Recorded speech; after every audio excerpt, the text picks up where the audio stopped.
તો નમસ્કાર દર્શક મિત્રો, જે ગુજરાત સરકારમાં જે મંત્રીમંડળમાં જે સ્થાન મળ્યું છે, જે આપણે બનાસકાંઠા જિલ્લાના એવા ડીસા તાલુકાના પરમભાઈ માળી અને જે એવા વાવના એવા ધારાસભ્ય શ્રી સ્વરૂપજી ઠાકોર, તો જે આપણે નાના કાપરામાં જે આપણે લાખો માતાનું જે મંદિર છે અને ત્યાં આપણે જે આપણા મહારાજ છે, જે આપણે કુરશીભાઈ મહારાજ અને એમના અહીંયા આશીર્વાદ લેવા માટે જે અહીંયા આવ્યા હતા, તો જે આપણે કુરશીભાઈ મહારાજ છે, તો જે આપણે જણાવશે કે જે આપણે ઠાકોર સમાજના જે આપણે સ્વરૂપજી ઠાકોર જે આપણે વાવના ધારાસભ્ય છે અને જે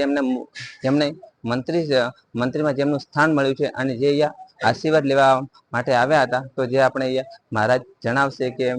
જે આપણે બનાસકાંઠામાં હજી ઘણું કામ બાકી છે અને તે કેવું કામ કરીએ આપણે જણાવશે। બોલે સનાતન ધર્મ કી જય, ગૌ માતા કી જય। આજે ગુજરાત રાજ્યના નવા મંત્રી તરીકે વાવ ધારાસભ્ય શ્રી સ્વરૂપજી ઠાકોરે જે નિમણૂક થઈ છે, એને લઈને આજે વિસ્તારમાં બનાસકાંઠાની અંદર વાવ થરાદની અંદર આવતા સૌથી પહેલા રઘુનાથપુરી મઠની અંદર દર્શન કરી આશીર્વાદ લઈ એમને કાર્ય અને કાર્યક્રમની શુભારંભ કર્યો। એ બદલ એમનો ખૂબ ખૂબ રઘુનાથપુરી બાપુના હર હંમેશા એમના ઉપર આશીર્વાદ છે અને સદાય આશીર્વાદ રહે। દરેક સમાજનું સારી રીતે કામ કરશે એવી બધા આખા ગુજરાત વાસીઓને પણ અપેક્ષાઓ છે। ખૂબ સરળ સ્વભાવનું એમનું જે સ્વભાવને લઈ અને લોકોને પણ ખૂબ ગમે છે, એટલા માટે આજના તબકે એમને દર્શન કર્યા, માતાજીના લાખણીચીમાં જહુમાં રઘુનાથપુરી બાપુના આશીર્વાદ લીધા અને હું પણ ખૂબ દિલથી એમને આશીર્વાદ આપ્યા છે કે હજી પણ ખૂબ પ્રગતિ કરે એવા દિલથી આશીર્વાદ।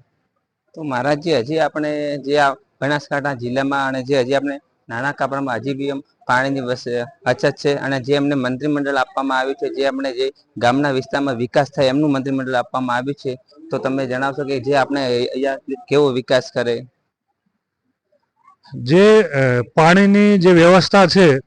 એ આપણા ગુજરાતના પાનોતા પુત્ર અને યશસ્વી વડાપ્રધાન શ્રી નરેન્દ્રભાઈ મોદી સાહેબનું જે વિઝન છે, એ વિઝનને લઈને આપણને 1450 કરોડ રૂપિયા જે પાણી માટે દિયોદર તાલુકાને, લાખણી તાલુકાને તેમજ વિવિધ ડીસાના પણ ગામો આવે છે, એની અંદર પાઇપલાઇન નાખી અને અત્યારે પૂર જોશની અંદર જે તળાવ ભરવાનું જે કામ ચાલી રહ્યું છે, એ પણ આપણા બધાના માટે આશીર્વાદરૂપ છે કે આવી સરકાર હોય, આવા વડાપ્રધાન હોય, આવો ગુજરાતની સરકાર હોય, ભૂપેન્દ્રભાઈ પટેલ હોય, એટલે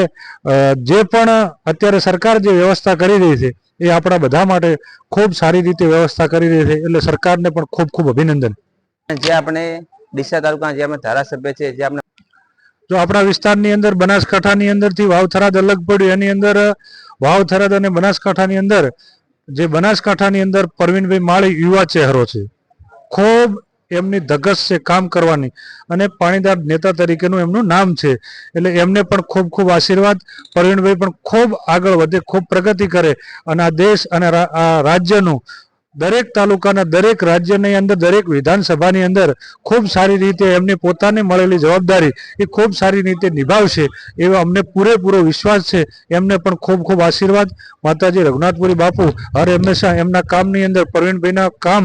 એમની જો રાત દિવસ મહેનત અને સંગઠનનો જે માણસ છે, એટલે એમને ખૂબ ધગશ છે, એની ધગશને લઈને એમના વારસાની અંદર ગોરધનજી પરિવાર, એમના બાપા વારસાની અંદર જે રાજકારણ મળેલું છે, એટલે એમને ખૂબ ખૂબ આશીર્વાદ। સપનું હતું પરવીનભાઈ, જે આપણા ગોરધનભાઈ હતા, જે એમના પિતા, એમનું સપનું હતું કે મોગ એક દિવસ જે મુખ્યમંત્રીમાં જેમને મંત્રી પદ આપવામાં આવે, પણ જે આપણે પરવીનભાઈને જે એમના પપ્પાનું સપનું એને પૂરું કર્યું છે જે પરવીનભાઈએ, તો એ તમને કેવા છે?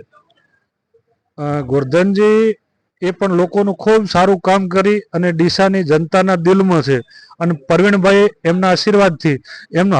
એમનું સપનું હતું કે મારા ભાદરે જે કામ કર્યું છે, પોતે પણ મંત્રી રહી ચૂક્યા છે, હું પણ મંત્રી બનું, એવો એમનો એક વિચાર હતો અને મોદી સાહેબે એમનો વિચાર, ગુજરાતની સરકારે અને આપણા અમિતભાઈએ એમનો જે વિચારો હતા એ સાર્થક કર્યા છે, એટલે વળી પણ એમને ખૂબ ખૂબ અભિનંદન। દરેકને સાથે લઈ અને સંગઠન અને આપણા જે બનાસકાંઠા જિલ્લાના યશસ્વી અધ્યક્ષ જે કીર્તિસિંહ વાઘેલાએ જે દરેકને સાથે, નાનામાં નાના કાર્યકરને સાથે રાખીને જે કામગીરી કરી રહ્યા છે, એ કીર્તિસિંહ વાઘેલાને પણ આ તબકે ખૂબ ખૂબ અભિનંદન આપું છું। તો મહારાજ, તમારો ખૂબ ખૂબ આભાર। અને દર્શક મિત્રો, કે જે આપણે નાના કાપરામાં જે કુરશીભાઈ મહારાજ છે અને જે આપણે મંત્રીમંડળ આપવામાં આવ્યું છે, જે આશીર્વાદ લેવા માટે આવ્યા હતા, તો એમને બહુ સરસ મજાની વાત કરી અને ખૂબ અહીંયા જે પ્રજાનું કામ કરે એવા આશીર્વાદ આપ્યા છે. ઉત્તમ હિન્દુસ્તાન ન્યૂઝ બનાસકાંઠા.